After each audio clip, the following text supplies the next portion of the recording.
la voisine. Or, quelques mois auparavant, la maîtresse du roi, Madame de Montespan, recevait la voisine secrètement introduite à Versailles par la comtesse de Soissons.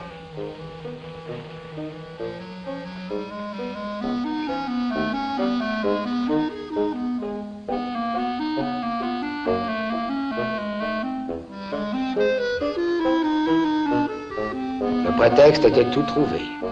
Soins du visage, huile de macassar et crème de beauté.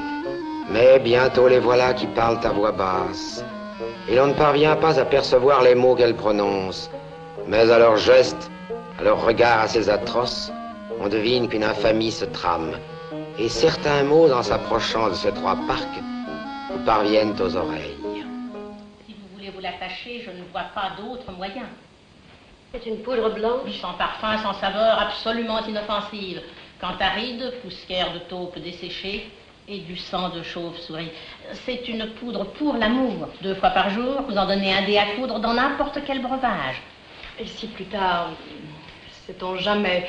Oh, n'envisagez donc pas cela. Pourquoi n'en pas dire 2 mots? Dites, je vous en prie.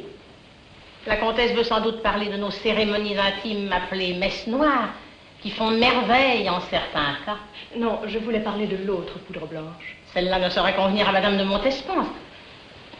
C'est une poudre qui supprime, sans laisser de traces, ceux qui nous semblent être de trop, ceux qui nuisent à notre bonheur dont nous avons à nous venger, ceux ou celles, enfin, dont la mort nous semble nécessaire. Nous l'appelons cette poudre-là poudre à succession. Mais encore une fois, nous n'en avons que faire ici. Alors, parlons des messes noires. Oh, ça, avec plaisir. Mais qu'est-ce que c'est exactement qu'une messe noire? C'est une horreur, sire. Une monstruosité. La femme qui s'y prête est allongée, nue, et son ventre servant d'autel.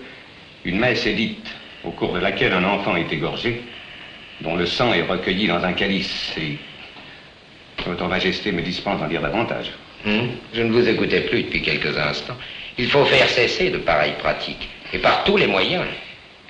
Assurément, sire, mais qu'il me soit permis de faire observer à votre majesté que la plus dangereuse de ces sorcières, la plus coupable aussi, empoisonneuse, sacrilège, appelée la voisine, se flatte effrontément d'avoir pour cliente, c'est le mot qu'elle emploie, des personnes du plus haut rang.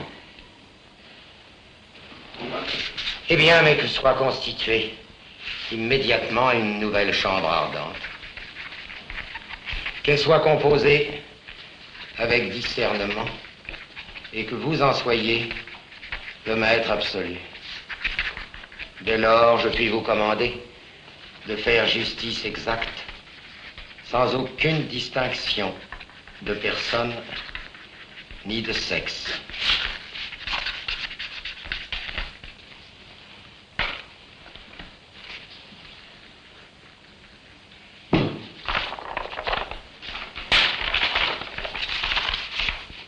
Monsieur le lieutenant de police, vous avez ma confiance et mon amitié.